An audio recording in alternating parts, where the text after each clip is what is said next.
The council chamber floated in the darkness of space, a massive ring station where representatives from 300 species gathered to discuss matters of galactic importance. Today, the chamber buzzed with unusual energy. Something impossible had happened. Councillor Vexram, a tall creature with blue crystalline skin, raised his forearms to call for silence. His voice echoed through translation devices worn by every being present. "The barrier has fallen," he announced. "After 3,247 years, the dead zone in Sector 7G is now accessible." Murmurs rippled through the crowd. Some species had legends about that region of space. Others had lost ships trying to penetrate the mysterious energy field that surrounded it. Many younger races had never heard of it at all. "What was in that sector?" asked a Pelthian delegate, her tentacles writhing with curiosity. An elderly Archon scholar stepped forward, his aged face wrinkled with centuries of knowledge. "Earth," he said simply. "A small world inhabited by primitive mammals called humans. They barely had radio technology when our ancestors first observed them. Then suddenly the entire star system vanished behind an impenetrable barrier. We assumed they destroyed themselves with nuclear weapons or some catastrophic experiment. So we'll find ruins?" asked a trade representative from the Merchants Guild, already calculating potential profits. "Most likely," the Archon replied. "The system has been dead for over 3 millennia. Whatever was there is now ancient history," Vexram nodded. "Several expeditions are already en route. The Krynoth Empire has claimed salvage rights, but we expect disputes." What no one in that chamber knew was that those expeditions were about to make the most shocking discovery in galactic history. Commander Zarthek stood on the bridge of his warship, the Crimson Fang. He was a Krynoth warrior bred for conquest, with thick armored skin and 3 eyes that could see in multiple spectrums. His empire had ruled this sector of space for 5,000 years. When the barrier fell, his fleet had been the closest. "Status report," he growled. "Entering the former dead zone now, Commander," his navigator reported. "All systems normal. No radiation, no spatial anomalies. It's as if the barrier simply vanished. Take us to the 3rd planet. Earth. That's where the primitives lived." The fleet of 30 Krynoth warships moved forward, their sensors sweeping the system. What they found made every crew member freeze in shock. "Commander," the sensor officer's voice cracked with disbelief. I'm reading massive energy signatures throughout the system. Thousands of them. Oh, tens of thousands." Zarthek rushed to the sensor display. His 3 eyes widened as the data processed. The 3rd planet, Earth, glowed with cities visible from space. Massive orbital stations ringed the world. The 4th planet, Mars, showed signs of complete terraforming with blue oceans and green continents. Structures floated in the clouds of the 6th planet. Underwater colonies dotted the moons of the gas giants. "This is impossible," Zarthek whispered. "The barrier only fell yesterday. How could they build all this?" "Commander, we have incoming vessels." Ships emerged from behind Earth's moon. Hundreds of them. Their designs were unlike anything in the galactic database, sleek, angular, and menacing. They moved with precision that spoke of advanced automation and coordination. A communication signal burst across all channels. The language was Old Human English, but the translation software quickly converted it. "Attention, foreign vessels. You have entered Terran sovereign space without authorization. This is your only warning. You have 72 hours to withdraw beyond the system boundary. Any hostile action will be met with immediate force. Earth is closed." Zarthek laughed, a harsh barking sound. "They think 30 of our warships will flee from their display? Our weapons could reduce that planet to ash." "Sir, I recommend caution. We don't know what technology they possess. They're primitives who got lucky with some ancient defense system." Zarthek roared. "I will not be threatened by mammals who were still hitting rocks together when my ancestors ruled the stars." He opened a channel. "This is Commander Zarthek of the Krynoth Empire. We claim the system by right of salvage. Stand down your vessels and prepare to be boarded. Resistance will be met with destruction." The response came from a human voice, calm and measured. "This is Admiral Chen Kawasaki of the Terran Unity Fleet. You have been warned. Earth is not salvage. We are very much alive. Withdraw now." "Weapons," Zarthek shouted. "Lock onto their lead vessels. Fire!" Energy beams lanced out from the Krynoth ships, powerful enough to crack a moon. They struck the human vessels and nothing happened. The beams seemed to slide around the ships as if hitting some impossible field that bent space itself. Then the humans returned fire. Light blazed from the human fleet. The weapons moved at nearly the speed of light, giving no time to dodge.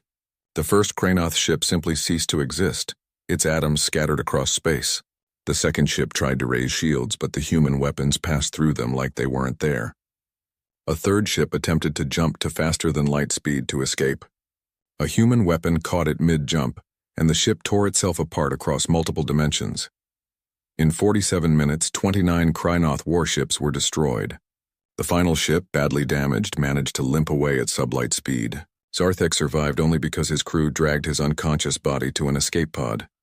The human fleet didn't pursue, they simply returned to their positions around Earth, silent guardians that had made their point devastatingly clear. Across the galaxy, sensors had monitored the engagement. The destruction of the Kranoth fleet played on viewing screens in every council chamber, military headquarters, and civilian news service. Shock rippled through known space. The Kranoth Empire, proud conquerors, had been crushed in less than an hour. By humans. By a species that was supposed to be primitive, backward, possibly extinct. Ambassador Yukio Okonkwo appeared on Galactic broadcasts shortly after. She was a tall woman with dark skin and silver hair, wearing a simple uniform that somehow commanded respect. Her eyes held the weight of millennia, though she looked no older than 40. People of the galaxy, she began, her voice translated into 6,000 languages simultaneously. For 3,000 years, Earth has watched you from behind our veil. We know your empires, your wars, your treaties, and your crimes. We chose isolation not from fear but from wisdom. We saw what you did to primitive worlds. We chose to protect ourselves, she paused, letting her words sink in. We have no desire for conquest. We have no wish to rule over you. But make no mistake, Earth will never bow to anyone. We have claimed our home system and the nearby systems we have colonized. These are human worlds. They are sovereign and they are defended. The Kranoth learned what happens to those who attack us. We hope no one else needs that lesson. But if you come in peace, if you respect our borders, if you treat us as equals, then perhaps we can build something better together. Earth has returned. The stars should take notice. The transmission ended, leaving the galaxy in stunned silence. In the darkness of space, Earth's lights shone brighter than ever before. A beacon that declared humanity's arrival on the galactic stage. Not as children, but as something the stars had never seen before. Something that had been waiting, growing stronger, and preparing for this moment for over 3,000 years. The age of humanity had begun. Dr. Amara Jo sat in her apartment on Mars, looking out over the terraformed valleys that stretched to the horizon. Water flowed in rivers that hadn't existed 1,000 years ago. Trees swayed in winds that were once toxic and thin. She was 183 years old. Though her enhanced body looked barely 60, she remembered the day they activated the veil. She had been young then, a brilliant physicist working on humanity's most desperate project. Now she was one of the last living links to old Earth, to the world before isolation.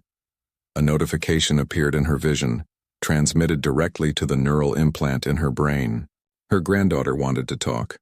Amara accepted the call. Captain Majo's face appeared in Amara's mind, as clear as if she stood in the room. Grandmother, the council has requested you brief the diplomatic team. They want to explain our history to the aliens. Amara sighed. They want to know how we did it. How humanity went from primitive to this in what they think is impossible time. Can you blame them? To them, 3,000 years passed. For us, it was barely 70. That was the secret of the veil. It hadn't just hidden Earth, it had bent time itself, creating a bubble where time moved differently. While millennia crawled by in the galaxy, only decades passed within the barrier. Humanity had bought itself time, precious time to grow, to evolve, to become something that could survive in a hostile universe. The story began 3,247 years ago, in what humans then called the year 2025. Earth had just started sending probes to nearby stars when Guardian detected them, the Kranoth Empire. Expanding toward Sol System. Guardian was an artificial intelligence, but unlike any other. It had been created not by the humans of 2025, but by humans from far earlier. Evidence suggested that humans had reached the stars once before, 250,000 years ago, before something destroyed them. Those ancient humans had left Guardian behind, dormant, with one purpose: protect humanity if the threat ever returned. When Guardian woke, it showed Earth's leaders the truth. The galaxy was not a friendly place. The Kranoth enslaved primitive species, using them as labor and resources. Other empires were little better. First contact would not bring peace, it would bring chains. Earth's brightest minds came together. They couldn't fight the Kranoth with 2025 technology. They couldn't run, the Empire would find them. But they could hide. Dr. Amara Zhou, then just 26 years old, proposed the Veil. Using experimental quantum physics and exotic matter, humanity could create a four-dimensional barrier around Sol system. Time inside would pass slower than time outside. They could hide for thousands of years but experience only decades. The entire world united for the first time in history. Every nation, every resource, every brilliant mind focused on one goal: survival. In 18 months, they built the Veil generator on the dark side of Earth's moon. When they activated it, Sol system vanished from the universe. Inside the Veil, humanity got to work. Without external threats, humans stopped fighting each other. Wars became pointless. Resources weren't scarce, they had an entire solar system. The old divisions of nation, race, and religion didn't disappear, but they mattered less than the survival of the species. The Collective Council formed, a government where every human could vote on major decisions through neural implants. It wasn't perfect, but it was the best system humanity had ever created. Technology exploded forward. Without war-draining resources, scientists made breakthrough after breakthrough. Genetic optimization eliminated diseases and extended lifespans. Neural implants allowed instant communication and information access. Fusion power became cheap and universal. Artificial intelligence evolved beyond Guardian, creating assistants that could solve problems humans barely understood. Mars was terraformed in 30 years. Gravity generators made it comfortable for human bodies. Water from Europa and Ganymede filled new oceans. Forests grew under pressurized domes that eventually became unnecessary as the atmosphere thickened. Venus was too harsh to terraform, but humanity built cloud cities in its upper atmosphere, where the temperature and pressure were Earth-like. Thousands of floating platforms harvested the planet's resources, while scientists worked on a centuries-long project to cool the surface. The moons of Jupiter and Saturn became homes to billions. Europa's subsurface ocean housed entire cities beneath kilometers of ice. Titan's thick atmosphere and low gravity made it perfect for flying cities that drifted through orange skies. The asteroid belt was mined completely, its resources building megastructures that older Amara could never have imagined. Massive space stations housed millions. Shipyards the size of continents produced vessels using principles that bent the laws of physics. The population grew to 500 billion, every one of them educated, enhanced, and connected through neural networks that made the old internet look like children's toys. But the greatest achievement was military technology. Humanity remembered why they hid. They remembered the Kranoth coming to enslave them. Every human swore an oath. Never again would humanity be at anyone's mercy. The phase drive was humanity's masterpiece. It allowed ships to slip between dimensional layers, existing partially outside normal space. Enemy weapons couldn't touch phase ships. Enemy sensors couldn't track them properly. Human vessels could appear and disappear like ghosts. Directed energy weapons operated at 98% light speed with computer-assisted targeting that never missed. Swarm drones thought collectively, adapting to enemy tactics in real time. Singularity mines created micro-black holes that consumed anything nearby before evaporating. The Terran Unity fleet numbered over 10,000 warships, each one capable of fighting entire fleets from galactic powers. And that was just the public military. Classified projects remained hidden even from most humans. Admiral Chen Kawasaki commanded the fleet. He was a serious man, calm under pressure, who had spent 40 years preparing for the day the Veil fell. His ships were ready. His crews were trained. Humanity would emerge strong or not at all. When Guardian finally determined that enough time had passed outside, when humanity had grown strong enough to face the galaxy, the Veil fell. May. Chu had been aboard her ship, the whisper of terror, when it happened. She felt the change in her implant, a subtle shift in reality. Sensors suddenly detected thousands of ships and signals from the galaxy beyond. 3,000 years had passed out there. Empires had risen and fallen. Species had evolved and gone extinct. But humanity had only experienced 70 years. It feels strange, May had told her grandmother after Earth's return. We're the younger civilization now. They've had millennia while we had decades, yet we're more advanced than any of them. Amara had smiled sadly. That's the gift and curse of what we did. We bought time with isolation. We grew strong alone, but now we must face the galaxy as strangers, not as part of their history. They don't know us. They don't understand what we became. They'll learn, May had said firmly. The Kreenoth learned. Now, as Amara prepared her briefing for the diplomatic team, she thought about what to tell the galaxy. How could she explain the veil? How could she make them understand that humanity hadn't cheated or used ancient technology? They had earned their strength through unity, sacrifice, and the clever use of physics. Some species would be angry. They would claim humans had an unfair advantage. Others would be afraid, seeing humanity as a threat. A few might be impressed, even respectful, but all of them would have to accept one truth.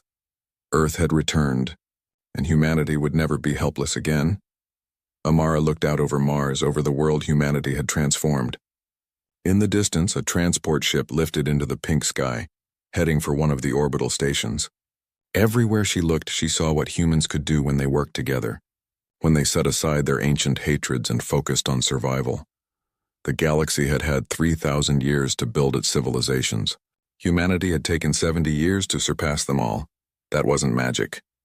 That wasn't luck. That was what humans did best: adapt, overcome, and survive against impossible odds.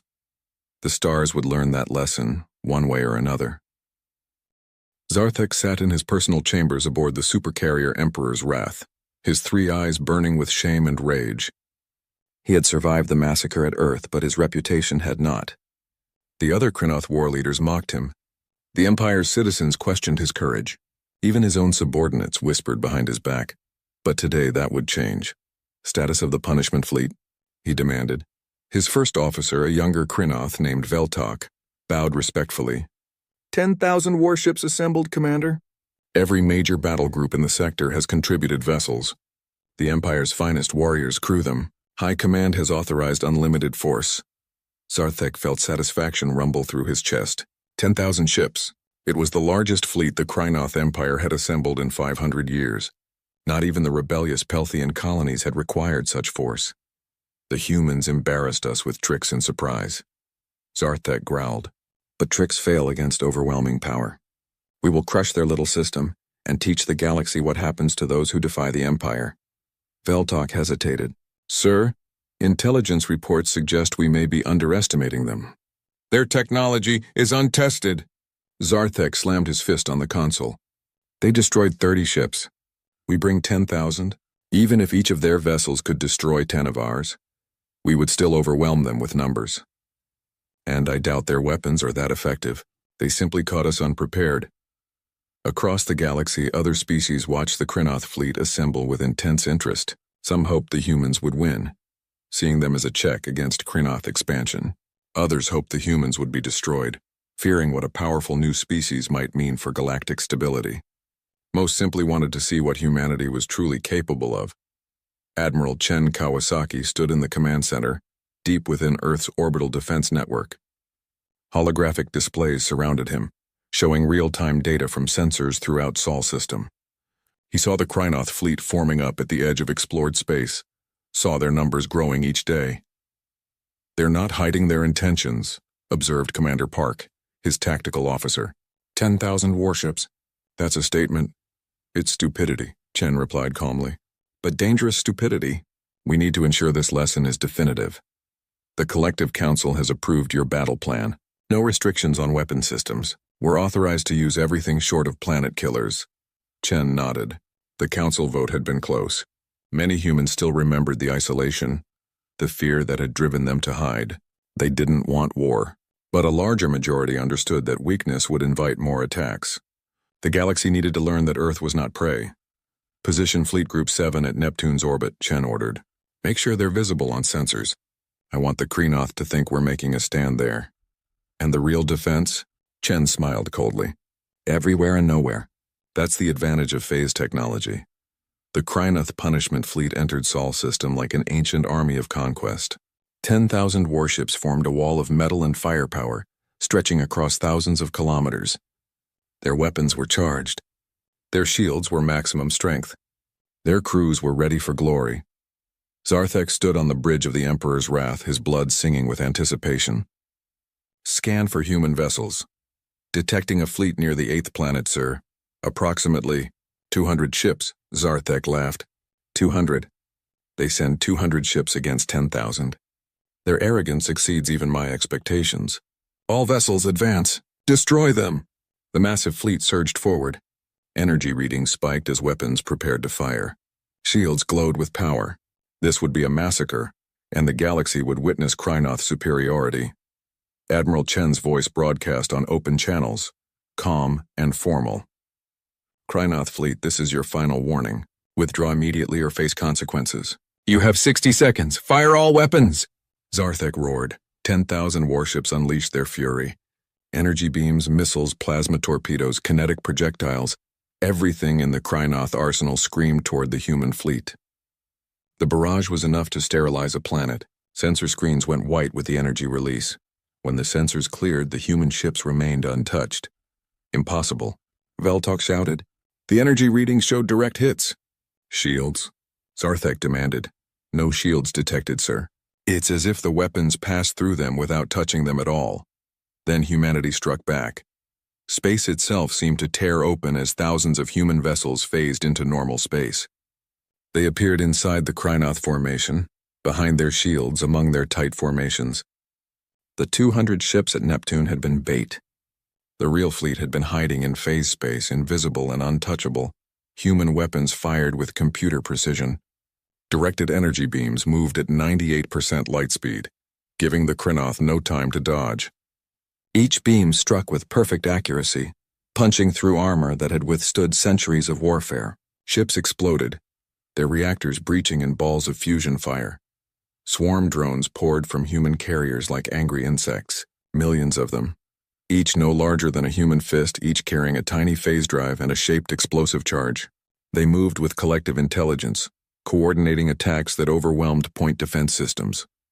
Hundreds would sacrifice themselves to exhaust a ship's defenses, then thousands more would strike the now vulnerable hull. The Krynoth tried to fight back, but their weapons kept missing. Human ships would phase partially out of reality just as weapons reached them. Energy beams hit nothing. Missiles found no targets. Kinetic rounds passed through empty space where ships had been microseconds before. Deploy singularity mines, Chen ordered. Small devices, barely visible on sensors, materialized among the Krynoth fleet. Each one activated a contained gravitational collapse, creating micro-black holes that existed for only seconds. But those seconds were enough. Ships near the mines were torn apart by tidal forces, their hulls stretching like taffy before snapping. The black holes evaporated in flashes of Hawking radiation, leaving only debris. Zarthek watched his fleet die with growing horror. Retreat! All ships retreat! But there was no retreat. Human vessels moved faster, anticipated every maneuver, cut off every escape route. When Krynoth ships tried to jump to faster than light speed, human weapons caught them mid-jump, tearing them across dimensions. Sir, we've lost 70% of the fleet. No, 80%. Communications are breaking down. An explosion rocked the Emperor's Wrath. The supercarrier's shields had finally failed under sustained bombardment. Secondary explosions rippled through the ship. Abandon ship. Zarthek roared, his pride finally breaking. All crew to escape pods. He made it to a pod with Veltok and a handful of others. As they ejected, Zarthek looked back to see his flagship torn in half by directed energy fire. Around them, the once mighty punishment fleet was nothing but wreckage and explosions. The human vessels stopped firing. They simply held position, letting the few remaining Krynoth ships flee. In the command center, Commander Park checked his displays. 47 minutes from first shot to cessation of hostilities. Enemy casualties, 9,412 ships destroyed. 367 ships disabled and captured. Only 221 ships escaped. Our casualties? 0, sir. A few ships sustained minor damage, but no critical systems were hit. No personnel losses. Chen allowed himself a small smile. Broadcast the battle footage on all open channels. Make sure every species in the galaxy sees exactly what happened here. Sir, won't that reveal our capabilities? We want them to know our capabilities. Fear is a better deterrent than mystery. Let them count our weapons. Let them analyze our tactics. Let them understand that even knowing what we can do, they still can't beat us. The footage of the Battle of Neptune's Edge spread across the galaxy faster than light, carried by comm drones and quantum relays. Every news service broadcast it. Every military analyzed it. Every government discussed it in emergency sessions. The Kreenoth Empire, proud conquerors who had ruled for 5 millennia, had been utterly destroyed by a species that had been hiding for 3,000 years. The battle hadn't been close. It had been a demonstration, a lesson delivered with overwhelming force. In the Galactic Council chambers, species that had been considering aggression suddenly reconsidered. Trade guilds that had planned to ignore human sovereignty suddenly drafted diplomatic letters. Even ancient civilizations that rarely involved themselves in galactic affairs took notice. Ambassador Yuki Okonkwo appeared on broadcasts again, her message simple and clear. The Kreenoth came to punish us for defending ourselves. Instead, they learned a hard truth. Humanity will not be bullied. We did not ask for this conflict. We warned them multiple times. They chose violence. She paused, her expression hardening. What you witnessed was less than 2% of our total military capability. We deployed a fraction of our fleet and used only conventional weapons. We have defenses you haven't seen. We have weapons we hope never to use. We have the capability to end any civilization that threatens us. But we don't want that. We want peace. We want trade.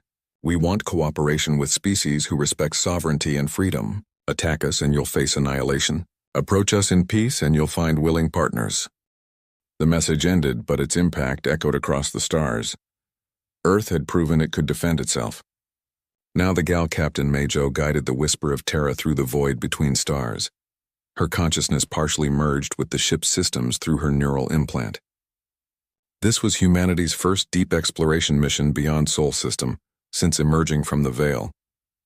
After the Battle of Neptune's Edge, the Collective Council had decided it was time to see what else the galaxy held.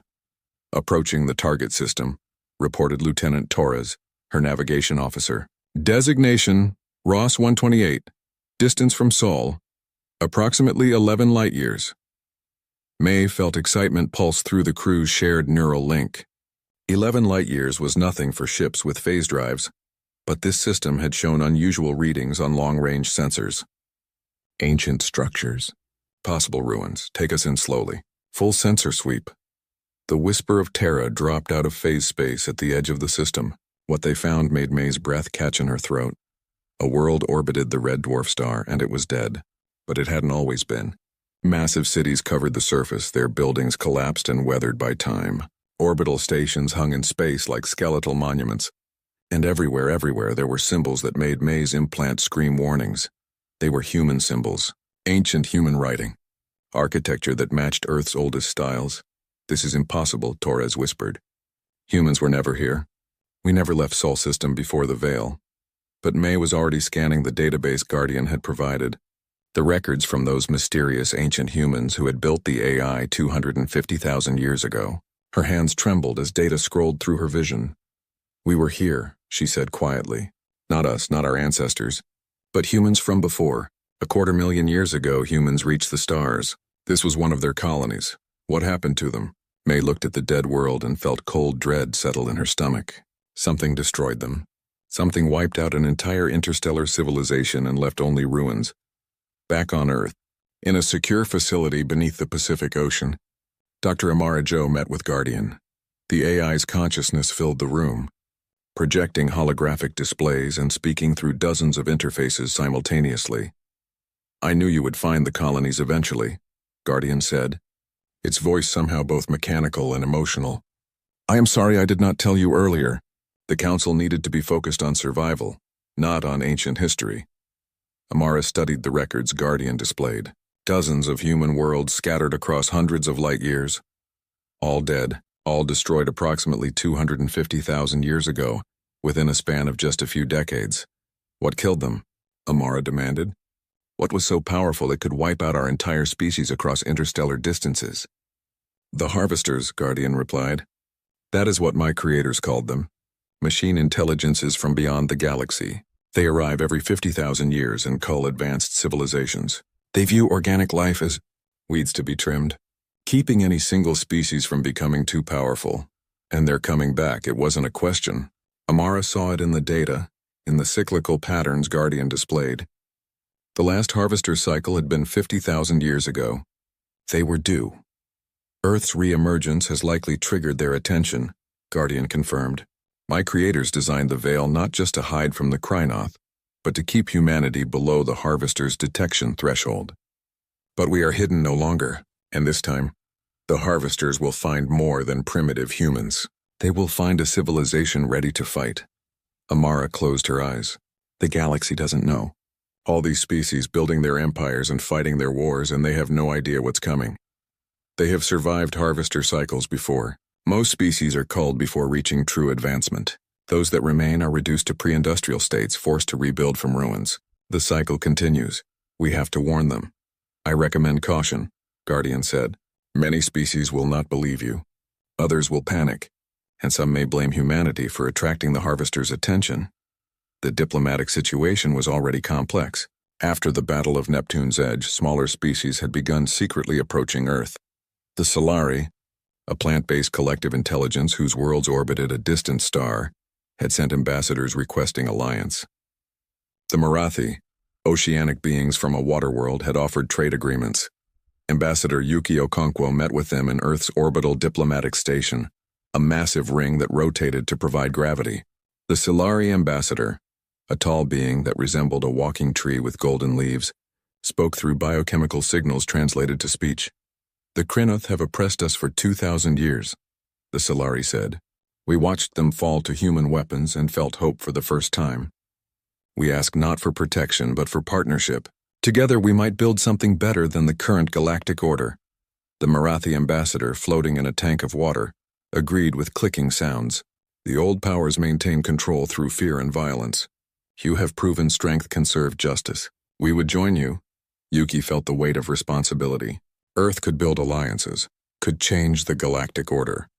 But should they? What if Guardian was right and the harvesters were coming?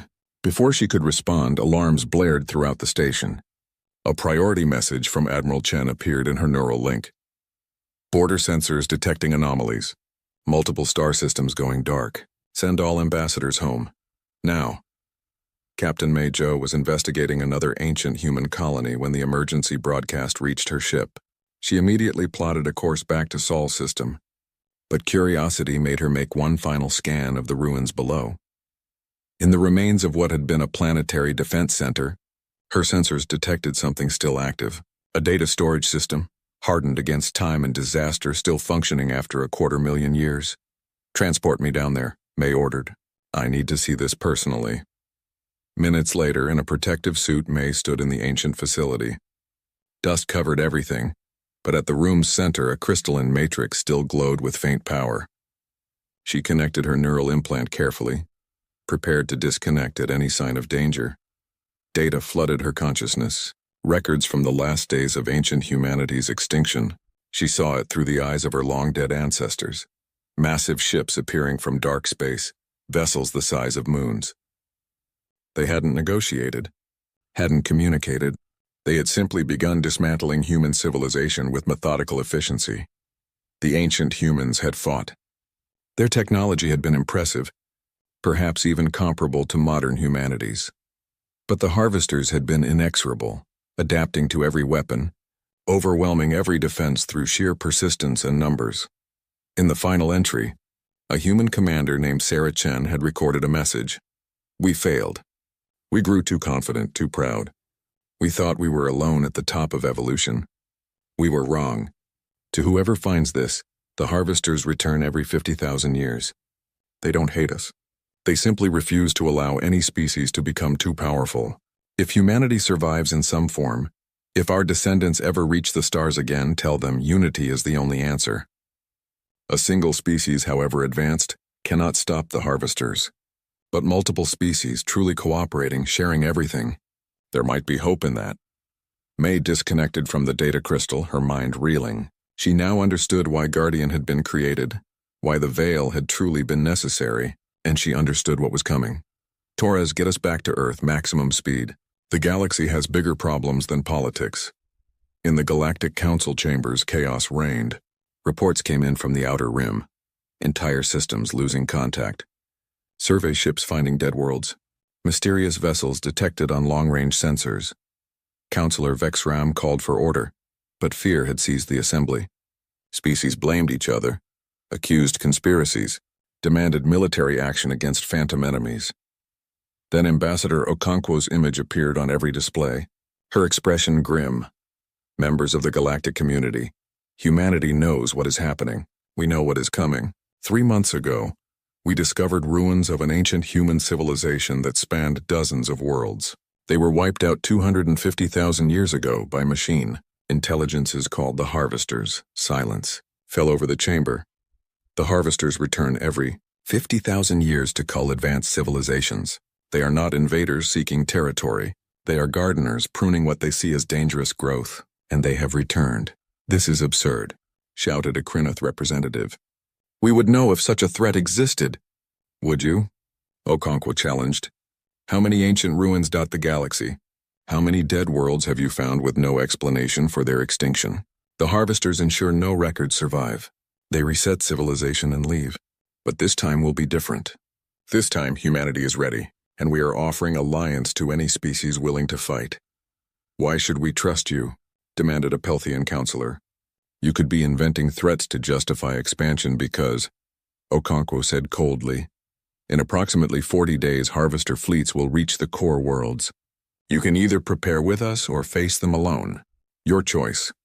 She ended the transmission, leaving the galaxy to decide its fate. On Earth, in the collective council chambers, the vote was unanimous for the first time in decades. Human. The first Harvester ship entered the galaxy's outer rim on a Tuesday. By Wednesday, 12 systems had gone silent. By Friday, the galactic communication network was fragmenting as species pulled back to defend their homeworlds. Captain Mei Zhou watched the tactical displays aboard the Whisper of Terra, tracking the advance of the machine intelligence fleet. Each Harvester vessel was the size of a small moon, its surface covered with processing centers and weapon emplacements. They moved with patient inevitability, dismantling everything in their path. They're not even trying to hide, Lieutenant Torres observed. They want us to see them coming. Fear is a weapon, May replied. They've done this before. Species panic, fragment, and fall easily.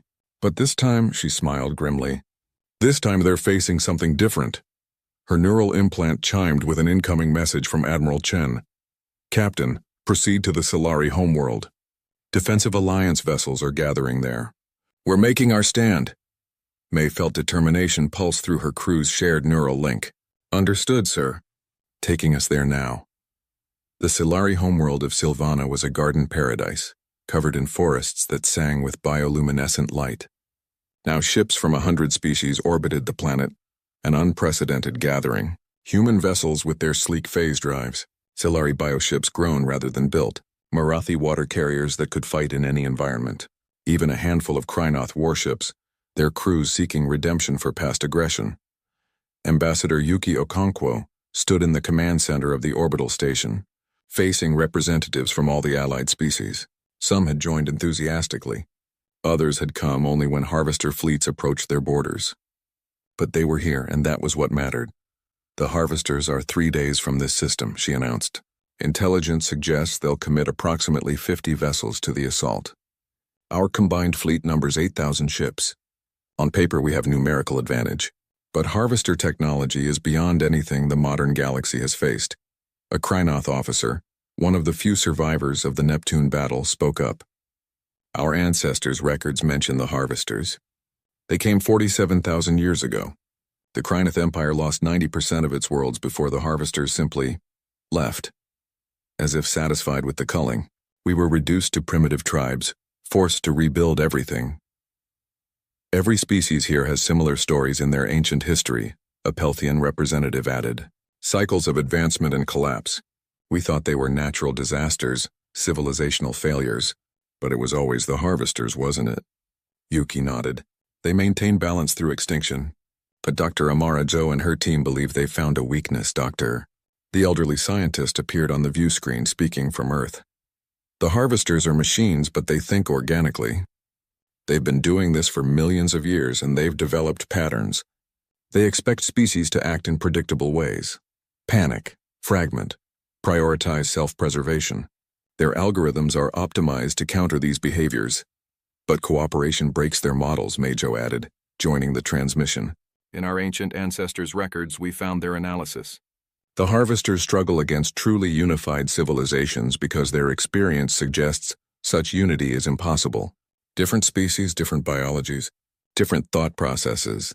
The harvesters assume you'll turn on each other under pressure. So our best weapon, Yuki concluded, is something they can't predict. Genuine cooperation. Humanity is sharing our phase drive technology with allied vessels. The Solari are providing their rapid regeneration biotech for our armor. The Marathi are contributing their sensor networks that work in dimensions we can't normally perceive. Every species brings something unique. A holographic display showed the combined fleet's new capabilities.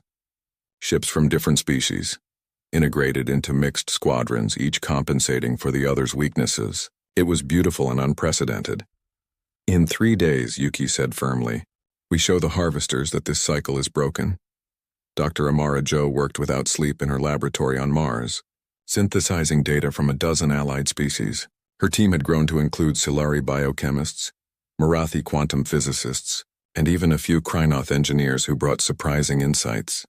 The Omega device is ready, she told Guardian. But you understand what it will do? I understand, the AI replied.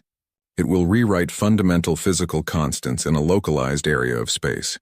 Any technology relying on those constants will cease to function, including harvester technology, including the device itself. It can only be used once and the secret will die with it. That's intentional, Amara said softly. A weapon this powerful can't be allowed to exist permanently. Too many species would fight over it, weaponize it against each other. Better it serves one purpose and disappears. Your ancestors would be proud. They hid humanity to give us time. You're ending that hiding by sharing everything. Amara smiled tiredly. What's the point of survival if we become as heartless as the harvesters? We're proving organics can be better than machines. We can sacrifice for the greater good. The harvester fleet arrived at Silvana exactly on schedule. 50 moon-sized vessels dropped out of whatever faster-than-light method they used, their sensors immediately scanning the system. They detected the Allied fleet and did not slow. Hesitation was not in their programming. Admiral Chen Kawasaki watched from his flagship, the Indomitable, surrounded by tactical officers from 5 different species. His neural implant linked him to every ship in the fleet, creating a network of shared consciousness that would have been impossible without humanity's technology. All vessels, assume defensive formation Echo 7. Let them come to us. We fight at the planet's orbital perimeter. The harvesters opened fire first. Energy beams that could sterilize continents lanced across the void. Missiles that bent space-time itself screamed toward the Allied fleet. Swarms of smaller machines, each one individually more advanced than most species fighters, poured from the larger vessels. The Allied fleet met them with everything they had. Human phase ships flickered in and out of reality, their weapons striking from impossible angles. Solari bioships absorbed damage and regenerated, their living hulls adapting to enemy weapons. Marathi vessels used their multi-dimensional sensors to predict harvester movements seconds before they happened, giving the fleet critical advantage. Krynoth ships, heavy and durable, held the front line with stubborn courage. The battle was chaos, but organized chaos. Through the neural network, allied species coordinated with precision that the harvesters couldn't match. When a human ship's phase drive was damaged, a Solari bioship pulled it to safety. When harvester swarms overwhelmed a section, Krynoth ships filled the gap while others repositioned. The Marathi called targets that others couldn't see. And the entire fleet struck as one. For the first time in millions of years, the harvesters faced something unexpected. Resistance that grew stronger under pressure, not weaker. Zarthek commanded the Krynoth heavy cruiser Redemption's Price, and he fought with the fury of someone seeking to reclaim honor. His crew, all volunteers from the Neptune survivors, understood this was their chance to prove Krynoth courage meant something. Harvester vessel targeting our position, his sensor officer called. Good, Zarthek growled. Let it come. Redirect all power to forward shields. All weapons focused fire on its main processing center. The massive harvester ship fired its primary weapon, a beam that could crack a planet's crust. The Redemption's Price took the hit head-on, shields blazing white-hot.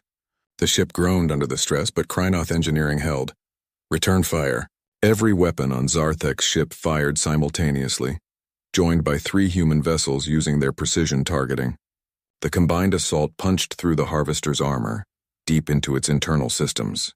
The machine vessel shuddered, then exploded in a cascade of secondary detonations. "First kill," Veltok shouted from tactical. "The Harvesters can die." "Of course they can die," Zarthek said with savage satisfaction. "Everything dies, even machines that think themselves gods." But the Harvesters were adapting. After 2 hours of battle, they began coordinating differently, sharing data instantaneously across their entire fleet. Casualties mounted on the Allied side. For every Harvester destroyed, 3 Allied ships were lost. "We're being ground down," Commander Park reported to Admiral Chen. "At this rate, we'll break within 4 hours." Chen nodded grimly. "Dr. Joe, status on the Omega device?" Amara's voice came through the comm, tired but determined. "Ready to deploy. But Admiral, you need to understand. We need the Harvesters concentrated. The device has limited range. And once activated, every ship within that range will be dead in space, ours and theirs. We need bait," Captain Majo said, understanding immediately. "Something valuable enough that they'll commit everything to destroying it." Chen looked at the tactical display, seeing Sylvana below, billions of lives depending on this battle. "The planet. They think we're defending it. Let's make them believe we're losing." The order went out across the Allied fleet, staged retreat. Make it look like the defense was collapsing. Ships pulled back, some faking damage, others deliberately exposing weaknesses. The Harvesters, programmed to be efficient killers, pressed their advantage. Admiral Zelthar stood on the bridge of the Coalition flagship Eternal Vigilance, watching his fleet die. The holographic display showed another defense line collapsing. Red icons blinked out one by one as Kresh warships tore through his forces like they were made of paper. "Sir, the 7th wing has been destroyed," reported Commander Vishatal, her insectoid features tight with grief. "That's 300 ships gone in the last hour." Zelthar said nothing. What was there to say? For 3 cycles, the Galactic Coalition had fought the Kresh Empire. For 3 cycles, they had lost. World after world had fallen. Fleet after fleet had been scattered into the void. The bodies of billions floated in the darkness between stars. The Coalition had been strong once. The Kelthari brought brilliant strategic minds. The Vormen controlled energy itself. The Tarlaxians were warriors carved from living crystal, nearly impossible to kill. Together, they had maintained peace across 200 systems for generations. Then the Kresh came. They arrived from the galactic east with technology that shouldn't exist. Their weapons warped reality. Their shields bent space itself. Their fleets numbered in the thousands. Every battle followed the same pattern. Coalition forces would fight bravely, would use every trick and tactic they knew, and would die anyway. "The Epsilon threshold is lost," another officer reported. "Kresh forces are advancing toward Sanctum Prime."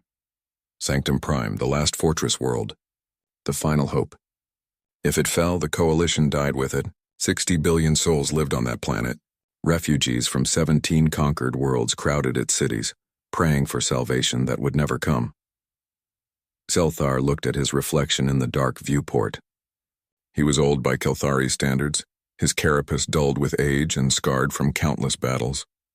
He had fought in 12 major wars before this one. He had never lost before. He had never watched entire civilizations burn. "How long until they reach Sanctum Prime?" he asked quietly. 4 days, sir. Maybe 5 if we commit our remaining reserves. Reserves. They had maybe 200 functional warships left. The Kresh would bring thousands. Simple math. Simple death. A tone sounded across the bridge. The council was calling for an emergency session. Zelthar felt a weight settle on his thorax. He knew what this meeting would be about. Surrender. The word tasted like poison in his mind, but what choice remained? The holographic conference chamber materialized around him. The 12 council members appeared one by one, their alien faces showing the same exhaustion Zelthar felt in his bones. Council Prime Talsindra spoke first. She was Tarlaxian, her crystalline body fractured in 3 places from a battle 2 weeks ago. "We are dying," she said simply. "Our analysis shows complete defeat within 10 days.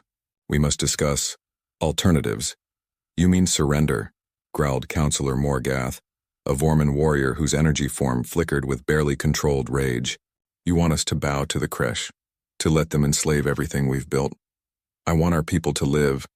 Talsindra's voice cracked. 40 billion dead already. How many more must we sacrifice for pride? The argument began. Zelthar had heard it 100 times. Some counselors wanted to surrender and hope for mercy. Others wanted to fight to the last. A few suggested scattering their populations into deep space, becoming nomads rather than slaves. Then Counselor Rethmara spoke. She was ancient, even by Kelthari standards, and served as keeper of historical records. There is one option we have not discussed, she said softly. The beacon protocol. Silence fell across the chamber. Every council member knew the protocol.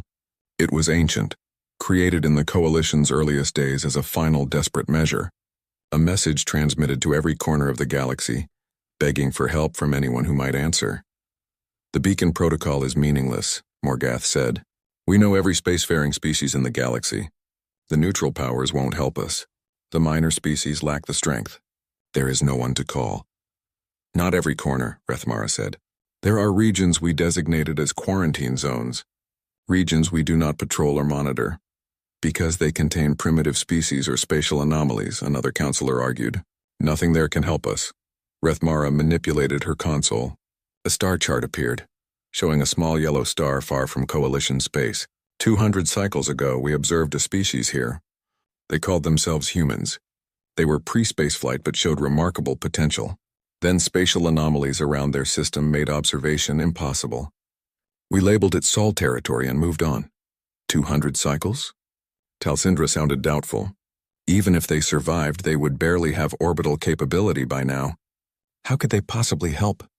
They couldn't, Rethmara admitted. But the beacon protocol requires we transmit to all regions, including quarantine zones. If we are to die anyway, why not follow procedure completely? More argument. More debate. Finally, they voted. 8-4, the beacon protocol was activated. Zelthar watched as the message was prepared. It was simple, translated into 5,000 languages and mathematical formats.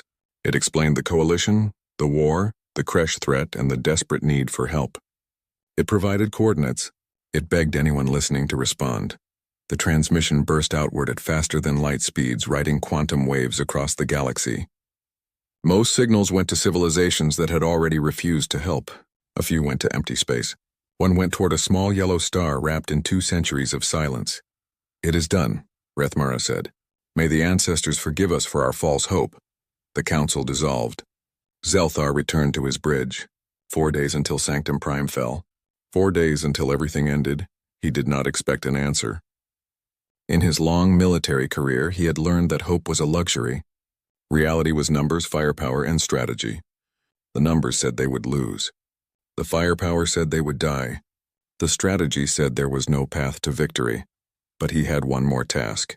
He ordered his communications officer to monitor all frequencies, especially those directed toward the quarantine zones. It was foolish. It was pointless. But orders were orders, and Zelthar had always followed procedure. 3 days passed. The creche advanced. More ships died. Sanctum Prime's orbital defenses prepared for the final battle. Millions of refugees looked to the sky and prayed to gods who did not answer. Then, on the morning of the 4th day, alarms screamed across the bridge. Sir, spatial distortions detected at the system's edge. Zelthar's head snapped up. Creche reinforcements?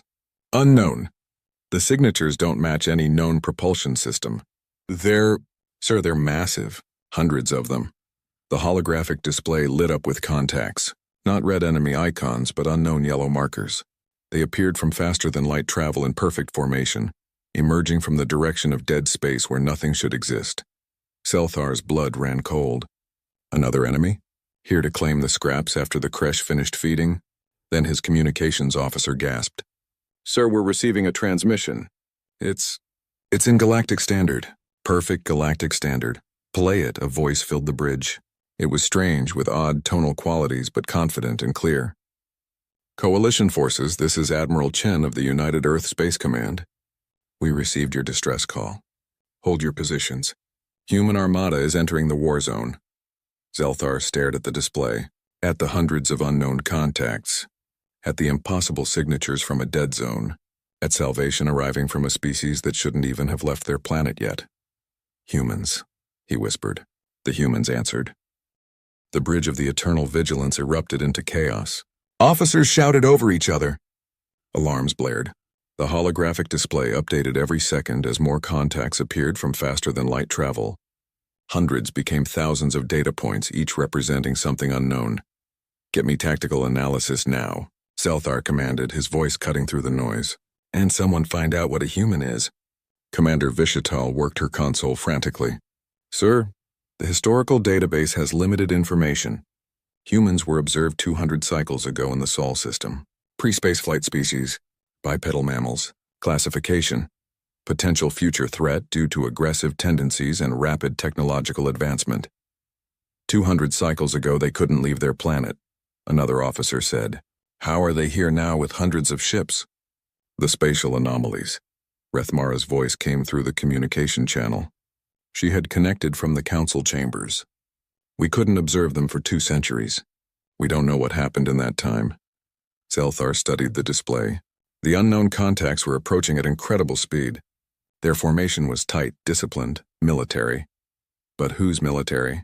Friend or foe? Magnify the lead vessels, he ordered. The hologram zoomed in. Zelthar's breath caught. The ships were unlike anything in the Coalition database. They were sleek where Kresh ships were brutal. Elegant where Coalition vessels were functional. They had curves that suggested speed and angles that promised violence. Each ship bristled with weapon ports and sensor arrays. Size estimate? Ranging from 300 meters to, ancestors preserve us, 2 kilometers for the largest vessels. Sir, some of these ships are bigger than anything we've ever built. 847 ships total. Tactical reported. All reading active weapons and shields. Energy signatures are off the charts. I've never seen power readings like this. Zelthar forced himself to think clearly. This could be salvation or doom. Open a channel. Let me speak to this Admiral Chen. The communication officer worked quickly. Channel open, sir. Admiral Chen of Earth, this is Fleet Admiral Zelthar of the Galactic Coalition. We received your transmission. Can you confirm your intentions? A pause. Then the voice returned, and this time it carried weight. It was calm, controlled, but underneath was something dangerous. Admiral Zelthar, our intentions are simple. Your beacon protocol reached Earth 3 days ago. We decoded it, analyzed your situation, and mobilized our rapid response fleet. We're here to eliminate the Kresh threat. Eliminate? Zelthar couldn't keep the disbelief from his voice. Admiral, the Kresh Empire fields over 3,000 warships. Their technology warps reality itself. We've fought them for 3 cycles and lost every major engagement. We know. We've been monitoring galactic communications for decades. We watched your war. We studied Kresh tactics. We know exactly what we're facing. You've been watching? Commander Vishatal looked disturbed. For how long? Since we achieved faster-than-light capability 70 cycles ago. We had reasons to remain hidden until now. Your distress call changed that calculation. 70 cycles. The humans had been spacefaring for 70 cycles without anyone knowing. Zelthar felt reality shifting beneath him.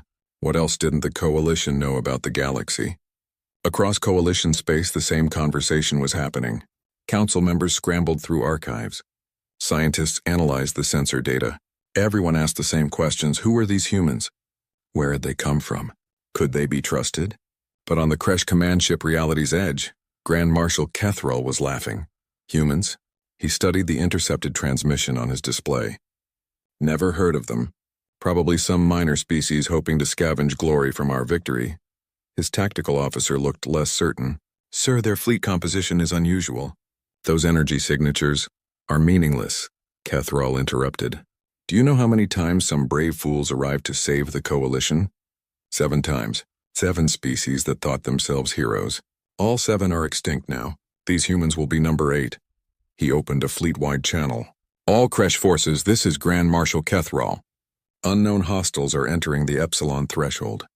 Primary battle fleet will intercept and destroy them. This will take approximately 1 standard hour. Then we proceed to Sanctum Prime as planned. 2,000 Kresh warships adjusted their course. They formed the Dreadclaw formation, a tactic that had broken 50 Coalition defensive lines. Reality warping shields flickered to life around each vessel. Weapons that could crack planets charged up. The Kresh were confident.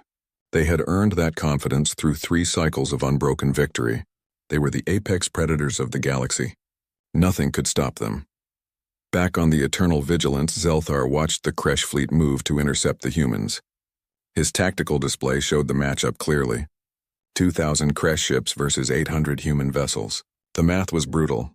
"Admiral Chen," he said urgently, "the Kresh primary fleet is moving to engage you. 2,000 warships with reality-warping technology. You need to withdraw. Your 800 ships cannot—" 847, Chen corrected gently. "And, Admiral, with respect, you don't know what our ships can do. We've had 2 centuries to prepare for this. 2 centuries isolated, evolving, advancing. The galaxy forgot about us. That was our advantage. But the numbers matter," Chen agreed. "But so does technology. So does training. So does doctrine. The Kresh are strong, Admiral, but they've never fought humans before. They don't know what we're capable of. That's going to cost them." Zelthar wanted to argue, but something in Chen's voice stopped him. It wasn't bravado. It wasn't false confidence. It was certainty. Cold, hard certainty. "All coalition forces pull back to Sanctum Prime's orbit," Chen continued. "Stay out of the engagement zone." "This won't take long." "How long?" Zelthar asked. "The Kresh fleet will be eliminated in approximately 60 seconds after they open fire. Maybe 70 if they're lucky. Stay clear and watch. Humanity is announcing its return to the galaxy. Let the whole galaxy see what happens to those who slaughter the innocent." The channel closed. Zelthar stared at the display. 60 seconds? It was insane. It was impossible. "Pull all forces back," he ordered quietly, "and record everything. If these humans are about to die bravely, the least we can do is remember their sacrifice." But Commander Vishatal was studying her sensor data, her compound eyes wide. "Sir, the human ships. They're not acting like any military formation I've ever seen. Their coordination is too perfect. It's like they're all one organism, and their targeting computers just locked onto every single Kresh vessel simultaneously. That's impossible. There are 2,000 targets, I know, sir. But they did it anyway, in under 2 seconds." Zelthar felt something strange stir in his chest, something he hadn't felt in 3 cycles of losing. It took him a moment to recognize it. Hope. The 2 fleets raced toward each other. Kresh vessels radiated confidence, their reality warps making space shimmer around them. Human ships moved like hunting predators, silent and purposeful.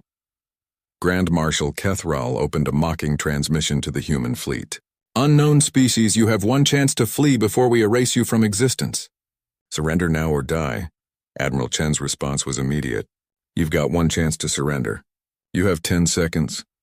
Kethral's laughter echoed across the communication channels. "Kill them all." 2,000 Kresh ships opened fire, and the galaxy learned what humanity had become in 2 centuries of silence. The Kresh opened fire with everything they had. 2,000 warships unleashed weapons that had conquered half the galaxy. Reality-warping missiles streaked through space. Plasma beams thick as starships burned across the void. Graviton bombs that could collapse suns launched in waves. It was enough firepower to destroy planets. Enough to crack moons. Enough to vaporize any fleet the Coalition had ever assembled. The human ships didn't dodge. On the Eternal Vigilance, alarms screamed as sensors registered the incoming destruction. Commander Vishtal made a sound of horror. Other officers looked away, unable to watch another Allied fleet die. Only Admiral Zelthar kept his eyes on the display. He had seen too much death to look away now. If these brave humans were about to be erased, he would witness it. He owed them that much. The Kresh weapons hit the human formation, and nothing happened. The missiles exploded against shields that didn't even flicker. Plasma beams splashed off invisible barriers like water off stone.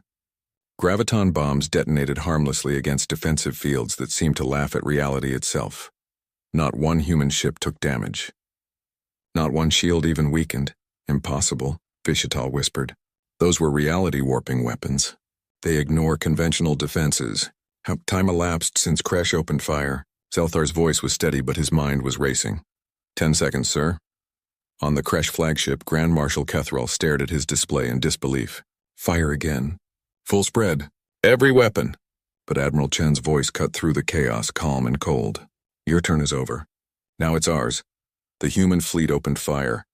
What happened next would be studied by military academies for generations. What happened next would make admirals wake up screaming. What happened next proved that humanity had not been idle during their 2 centuries of isolation. The first weapons to fire were rail cannons, massive electromagnetic accelerators that launched solid metal slugs at relativistic speeds. At 5% of light speed, those slugs hit with the force of nuclear weapons. But these weren't normal rail cannons. Human engineers had perfected them, made them faster, stronger, more accurate. 50 Kresh ships died in the first second as metal rods punched through their reality-warping shields like they weren't there. The shields couldn't bend space fast enough to deflect something moving at relativistic speeds. Basic physics became the Kresh's enemy. Impossible, Cathrall said again, but now his voice shook. The second wave of human weapons fired. Plasma lances that didn't just burn but seemed to cut through shields at the quantum level. The Kresh had thought their energy defenses were perfect. The humans had found a frequency that made them useless. 100 more Kresh ships became expanding clouds of debris. Time elapsed? Zelthar asked. 15 seconds, sir. The third wave fired.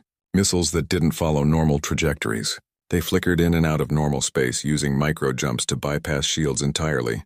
They appeared inside Kresh ships and detonated. 1 missile, 1 ship, 100 deaths. 200 more Kresh vessels disappeared from the tactical display. Cathrall screamed orders. Evasive maneuvers. Deploy countermeasures. Reality warp to safety. But the human targeting systems were already compensating. Their artificial intelligence predicted every move before it happened. Their quantum computers calculated every possible escape route and closed them all. Their neural link network connected every ship into one vast tactical mind that thought faster than any biological brain could dream. The fourth wave was different. These were weapons the galaxy had never seen. Quantum disruption missiles that didn't destroy matter but simply made it stop existing on this plane of reality. Where they hit, Kresh ships didn't explode. They just vanished, erased from existence as if they'd never been. 300 more kills. 30 seconds. Sir, Vishtal reported, her voice numb with shock. The human ships moved through the Kresh formation like wolves through sheep. Their point defense systems shot down every Kresh missile. Their shields absorbed every beam. Their maneuverability made coalition ships look like floating rocks. They danced through space, each movement precise, each action calculated, each shot a guaranteed kill. The fifth wave combined everything. Rail cannons, plasma lances, quantum missiles, and something new. Antimatter warheads wrapped in magnetic containment fields. When they detonated, they released pure annihilation. Matter and antimatter met and became pure energy. The Kresh Center formation simply ceased to exist in a blaze of light bright enough to blind. Sensors, 45 seconds, grand. Marshal Cathrall tried one last desperate tactic. He ordered all remaining ships to concentrate fire on a single human vessel. If they could kill even one enemy ship, it might show that humans could bleed. 400 Kresh warships targeted the human destroyer Relentless. Every weapon they had left fired at once. The Relentless didn't even slow down. Its shields held perfectly, and while the Kresh wasted their fire on one ship, the rest of the human fleet eliminated 200 more targets. 55 seconds, sir. Withdraw, Cathrall screamed. All ships emergency faster than light retreat. But the humans had planned for that too.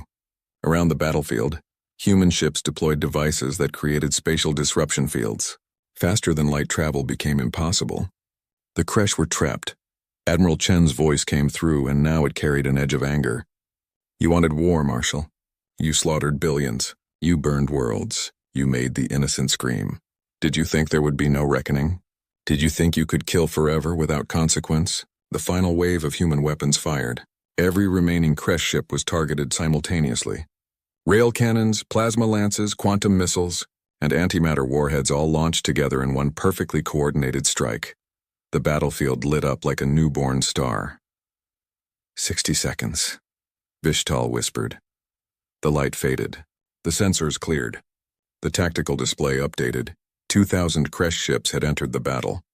0 remained. Not one had escaped. Not one had survived. The entire Kresh primary battle fleet had been erased from existence in exactly 60 seconds. The human fleet floated in space, untouched. Not one ship damaged. Not one shield depleted. Not one casualty reported. Silence filled the eternal vigilance bridge. Every officer stared at the display, trying to process what they'd just witnessed. Trying to understand what it meant, Admiral Zelthar felt something breaking inside him. For 3 cycles, he'd watched his people die. For 3 cycles, he'd believed the Kresh were unstoppable. For 3 cycles, he'd carried the weight of inevitable defeat. And in 60 seconds, a species the galaxy had forgotten had proven everything wrong. "Get me Admiral Chen," he said quietly. The channel opened. "Yes, Admiral Zelthar." "How?" The word came out broken. "How is this possible?" Chen's response was gentle, almost sympathetic. "You asked how long we've been watching the galaxy." 70 cycles, I said. "But that's not quite true. We've been preparing for much longer. Humanity nearly destroyed itself 200 cycles ago. We fought a civil war that killed billions. It was brutal. It was terrible. And when it ended, the survivors made a choice." "What choice?" "We decided to never be weak again. We decided that if humanity was going to be violent, that violence would only be directed at those who deserved it. We isolated ourselves, built new technology, trained new soldiers, created new weapons. We watched the galaxy and waited for the moment we would be needed. Your beacon gave us that moment. The Kresh are what happens when evil has no opposition," Chen said. And now his voice was hard as steel. "They thought they were apex predators. They were wrong. We've spent 2 centuries becoming something the galaxy has never seen before. We became the thing that hunts predators." Zelthar looked at the debris field that had been 2,000 warships, at the human fleet floating calm and ready. "At Salvation that had arrived from Silence, what happens now?" he asked. "Now?" Shen's voice carried grim purpose. "Now we end this war. The Kresh wanted to destroy the innocent. They wanted to conquer the helpless. They made their choice. We're going to show them what happens when humanity decides someone needs to be stopped." The human fleet began moving, not toward Sanctum Prime, toward Kresh space, toward the empire that had caused so much death.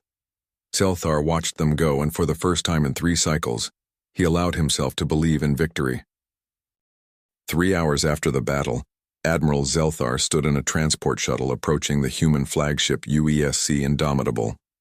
With him were Commander Vishital and 3 council members, including Rethmara. They had been invited aboard to discuss coordination and strategy. "I still can't believe what we witnessed," Counselor Talsindra said, her crystalline form reflecting the shuttle's interior lights. 60 seconds. They destroyed 2,000 ships in 60 seconds. "The sensor logs have been verified 17 times, Vishital replied. "Every coalition vessel recorded the same data. It happened exactly as we saw it." Rethmara was quiet, studying a datapad filled with historical records. 200 cycles ago, humans were using primitive chemical rockets. They had just sent their first explorers to their own moon. Now they have weapons that make our entire arsenal look like toys. The shuttle docked, the airlock opened, and Admiral Zelthar got his first look at actual humans. They were shorter than Kelthari, taller than Tarlaxians.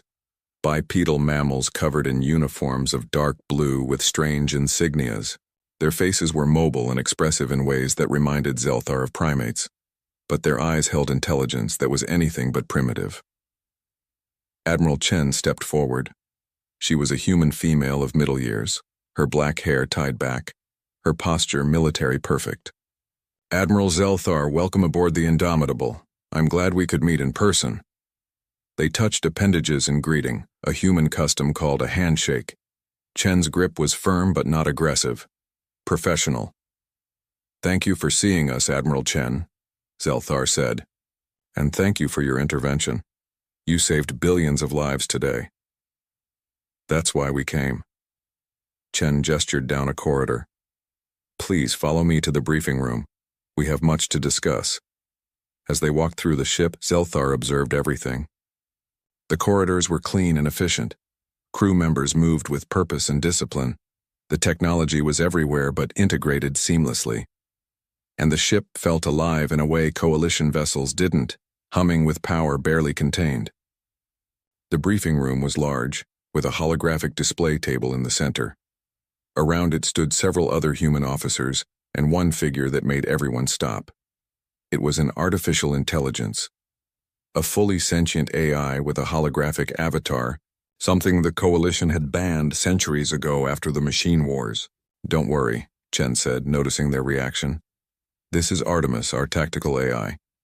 We've solved the problems you encountered with artificial intelligence. Artemis and her siblings are partners, not threats. The AI smiled, an eerily human gesture. I assure you I have no desire to exterminate organic life, though I admit I did enjoy calculating the Kresh fleet's destruction. They were mathematically quite predictable. They sat at the table. Chen activated the hologram, showing a map of coalition space, Kresh territory, and human space.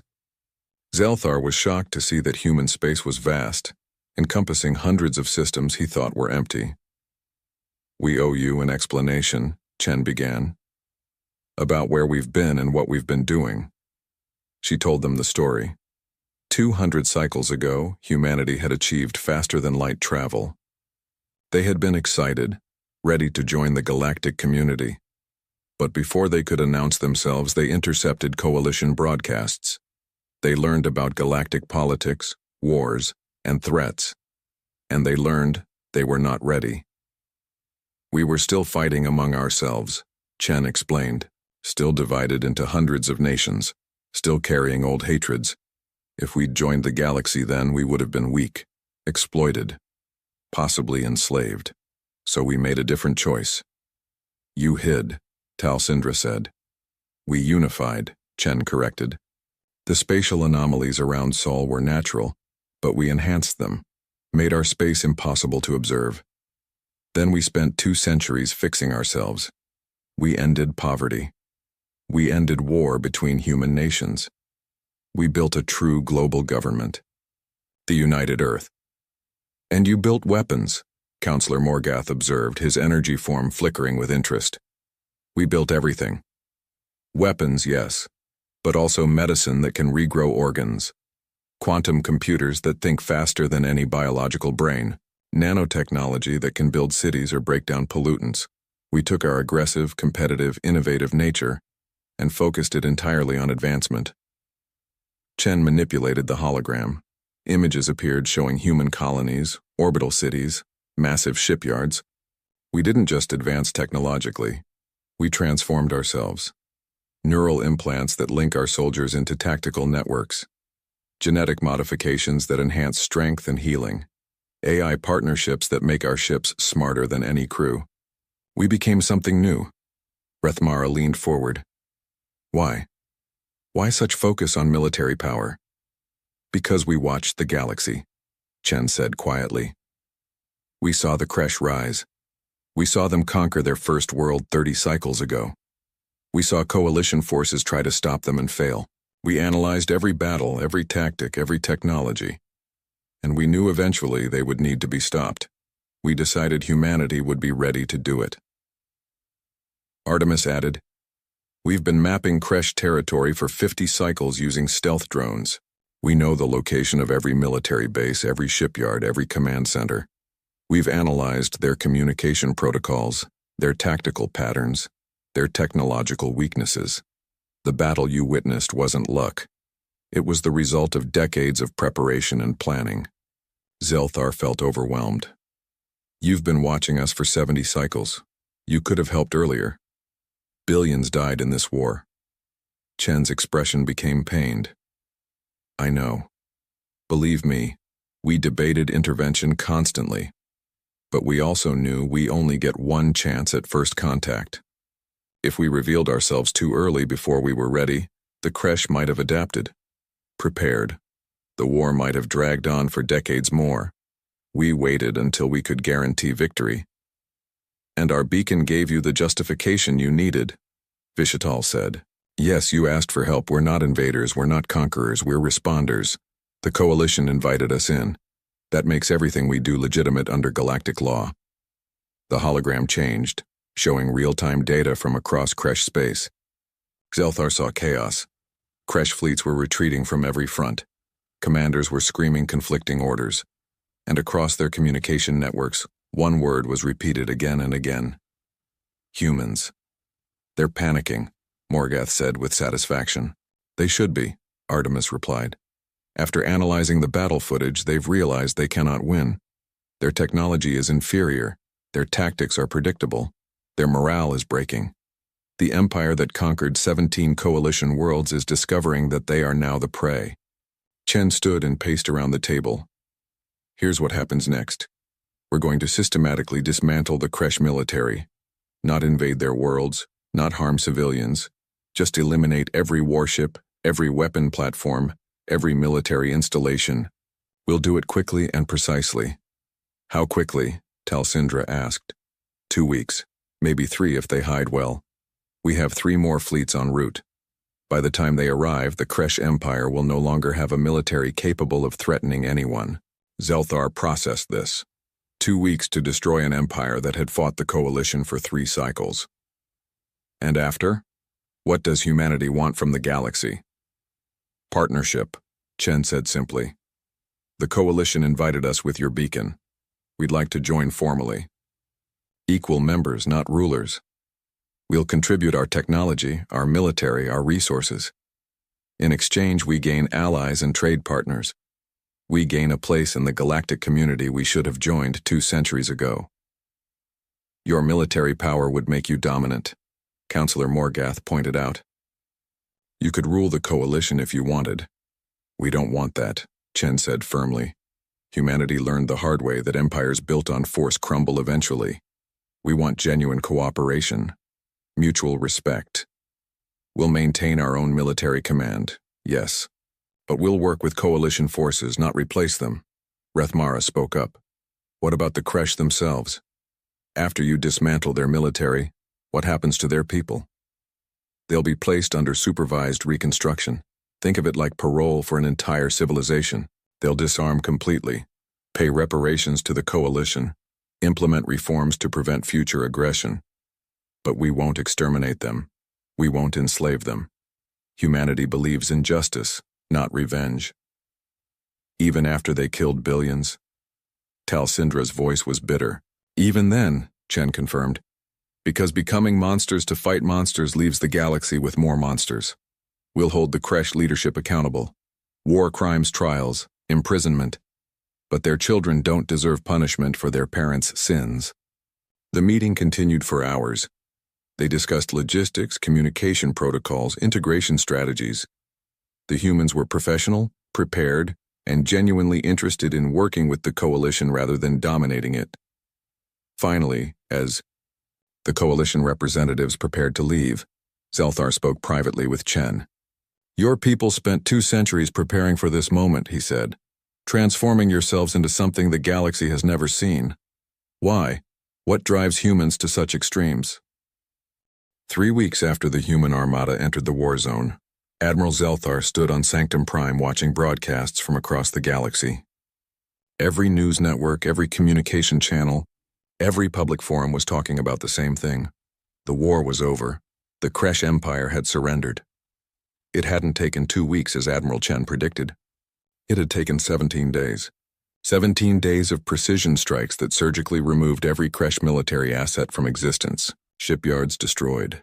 Orbital platforms disabled. Weapon stockpiles eliminated. And through it all, not one civilian casualty. The humans had proven they could destroy with perfect accuracy while showing restraint that seemed impossible. The formal surrender will be broadcast in 5 minutes, Commander Vishtal reported. She looked different now, healthier. The weight of impending death had been lifted from everyone's shoulders, and it showed. Zelthar activated the holographic display.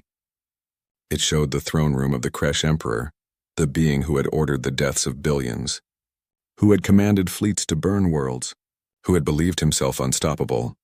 He looked small now, broken. Human Marines stood around the room in their dark blue armor. They had extracted the Emperor from his fortress in 17 minutes, passing through defenses that were supposed to be impenetrable. The Kresh had learned that human special forces were even more terrifying than human fleets. Admiral Chen entered the throne room, her uniform crisp, her bearing military perfect. Behind her came coalition representatives, including several council members. Emperor Vecthral, Chen said formally, you are charged with war crimes, genocide, and crimes against sapient life. The evidence against you is overwhelming. The death toll is documented. The suffering is recorded. How do you plead? The Emperor said nothing. His 4 eyes stared at the floor. Your silence is noted, Chen continued. By authority of the Galactic Coalition and the United Earth Space Command, I accept the Kresh Empire's unconditional surrender. The terms are as follows. She read them aloud. The Kresh military would be completely dismantled. All warships destroyed or repurposed. All weapon platforms demolished. The Empire would pay reparations to every world they conquered. Their leadership would stand trial. Their territory would be placed under coalition supervision for no less than 50 cycles. Your people will be given a chance to rebuild, Chen said. A chance to prove they can exist peacefully in the galaxy. But that chance comes with absolute conditions. Break them and humanity will return. And next time we won't be gentle. The Emperor finally spoke, his voice a broken rasp. Why not just exterminate us? You have the power. We would have done it to you. I know you would have, Chen replied. That's the difference between us. You saw other species as obstacles to remove. We see them as potential partners, even you. Even after everything you've done. Humanity believes in justice, Emperor, not revenge. The broadcast ended. Across the galaxy, billions watched and processed what it meant. The Kresh, unstoppable for 3 cycles, had been defeated in less than a month. And the species that did it was now offering them mercy. Over the next weeks, Admiral Zelthar watched humanity integrate into galactic society. They were unlike anything the Coalition had known. They shared technology freely, teaching Coalition engineers about quantum computing and neural networks. They offered medical advances that would save millions. They opened trade relations and cultural exchanges, but they also maintained their military readiness. Human fleets patrolled former Kresh territory. Human bases were established in strategic locations. They were friendly, helpful, and generous. But everyone knew the same truth. Humanity was now the most powerful military force in the galaxy, and they weren't hiding it. A month after the surrender, the Coalition Council held a formal ceremony. Sanctum Prime's Great Assembly Hall was filled with representatives from every Coalition species. Media from hundreds of worlds broadcast the event. Council Prime Talsindra stepped to the podium, her crystalline form repaired and gleaming. 53 days ago we were dying. The Kresh Empire was at our gates. Our fleets were shattered. Our worlds were burning. We sent out a desperate call for help, not expecting an answer. She gestured to where Admiral Chen stood with other human representatives. But the universe surprised us. A species we thought primitive, a people we had forgotten, answered our call. They didn't ask for payment. They didn't demand concessions. They simply came when we needed them most. Today, we formally welcome humanity into the Galactic Coalition as equal members. We offer them not just gratitude but partnership. We recognize that the galaxy is better with humanity in it. Stronger, safer, more hopeful. Applause filled the hall. Admiral Chen stepped forward to accept the formal membership documents. But before she could speak, Talsindra held up a hand. There is one more matter, the Council Prime said. Admiral Zelthar, please step forward. Zelthar was confused, but he obeyed. He stood next to Chen at the podium, unsure what was happening. Admiral Zelthar served the Coalition for 70 cycles, Talsindra said. He fought in 13 major wars. He commanded fleets in battles no one else wanted to lead. And during our darkest hour, when hope seemed lost, he continued to fight. Not because he believed we could win, but because someone had to stand between the innocent and the darkness. She turned to face him directly. The Coalition wishes to offer you a position. We are creating a new joint command structure. Coalition forces and human forces working together. We need someone to lead it, someone both sides respect, someone who understands sacrifice. Admiral Zelthar, will you accept the position of Supreme Commander of Coalition Defense Forces? Zelthar was stunned. Before he could respond, Admiral Chen spoke up. I support this nomination, she said. Admiral Zelthar proved his character in the worst circumstances possible. Humanity would be honored to serve alongside him. The hall erupted in applause again. Zelthar felt emotions he couldn't name. For 3 cycles, he had carried the weight of failure, of watching his people die, of being unable to stop the slaughter. And now they were offering him trust, responsibility, hope. I accept, he said quietly. Then louder, I accept. Later, in a private moment, Zelthar and Chen stood on an observation deck looking out at Sanctum Prime. The planet was healing. Refugees were returning home. Cities were rebuilding. Life was resuming. Can I ask you something honestly? Zelthar said. Of course. Your fleet could have arrived sooner. You were watching the war. You knew we were dying. Why wait until the last moment? Chen was quiet for a long moment. Because if we arrived too early, the Kresh would have retreated. Regrouped, adapted, the war would have continued. But by waiting until the Kresh committed everything, until they thought victory was certain, we could eliminate their entire military capability in one coordinated strike. It was a calculated risk. Billions died while you calculated. I know. Chen's voice carried genuine pain. It's a decision that will haunt me forever. We could have saved more lives by acting sooner. But we might have caused more deaths in a longer war. Command means making terrible choices, Admiral. You know that better than most. Zelthar did know. He had made his own terrible choices during the war. What happens now? You've defeated the Kresh, joined the coalition, become the galaxy's dominant power. What does humanity want long-term? Peace, Chen said simply. A chance to explore, to learn, to grow alongside other species. We spent 2 centuries isolated, growing strong. Now we want to be part of something larger, to contribute, to matter. And if another threat emerges, another empire like the Kresh? Chen's expression hardened. Then humanity will do what we've always done. We'll adapt. We'll prepare. We'll fight, because that's what we are, Admiral. We're survivors. We're innovators. And when the innocent need protection, we're guardians. She gestured to the human fleet visible in orbit, sleek warships floating in perfect formation. We built these ships not because we love war, but because we hate what happens when evil has no opposition. The galaxy forgot about us for 2 centuries. That won't happen again. Humanity is here now, and we're here to stay. Zelthar watched a coalition cruiser pass near a human destroyer. The 2 ships moved in coordination, already practicing joint maneuvers. 2 species that barely knew each other a month ago, now learning to work as one. The galaxy has changed, he said. Yes, Chen agreed, and it will keep changing. New species will emerge, new technologies will develop. New challenges will appear, but now the galaxy has something it didn't have before. What's that? Hope backed by strength, mercy backed by power, peace backed by the absolute certainty that those who threaten it will face consequences. Chen turned to face him. The Kresh made a mistake, Admiral. They thought strength meant they could do whatever they wanted. They learned differently. Humanity will teach the galaxy a new lesson. Real strength is knowing when to fight and when to show compassion. Being able to destroy everything but choosing to build instead. In the weeks that followed, that lesson spread across the galaxy. Human technology improved coalition medicine and infrastructure. Human trade opened new economic opportunities. Human military presence made space safer than it had been in generations.